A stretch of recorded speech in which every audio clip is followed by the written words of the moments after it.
विधिमंडळाच्या अधिवेशनाच्या आधीच सरकारला धारेवर धरलेलं विरोधकांनी पाहायला मिळतं। मागे आपण पाहू शकताय सरकारची कोसळलेली ट्रेन जी आहे ती दाखवलेली आहे। तीन जे मुख्य नेते ते सुद्धा वेगवेगळ्या ट्रॅकला जाताना आपल्यासोबत विधान परिषदेचे विरोधी पक्षनेते अंबादासजी दानवे आहेत। सर, कशा प्रकारे विधानसभेचं अधिवेशन उद्यापासून सुरू होते, मात्र आजपासूनच सरकारला धारेवर धरायला विरोधकांनी सुरुवात केलेली। बिलकुल विरोधकांचं हे काम आहे सरकारला धारेवर धरणं। बाहेर पण धारा पडतात आणि विरोधकांचे धारा सत्ताधाऱ्यावर बरसणार।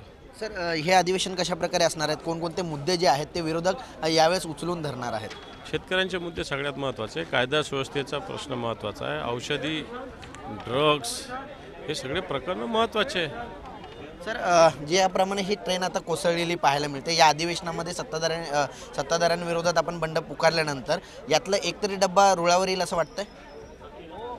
हे पहा, जनतेसाठी ते यावं अशी आमची अपेक्षा। आमचं काय व्यक्तिगत कोणाशी दुश्मनी नाही, पण जनतेच्या हितासाठी हे काम करणं आमचं काम आहे आणि सत्ताधाऱ्यांनी ते ऐकावं ही आमची अपेक्षा आहे। जनतेसाठी सत्ताधाऱ्यांनी काम करावं असं जे मत आहे ते विरोधी पक्षनेते अंबादास दानवे यांनी मांडलेलं आहे। व्हिडिओ जर्नलिस्ट नित्यानंद नाईकसह कुणाल भोईटे, जय महाराष्ट्र न्यूज, नागपूर।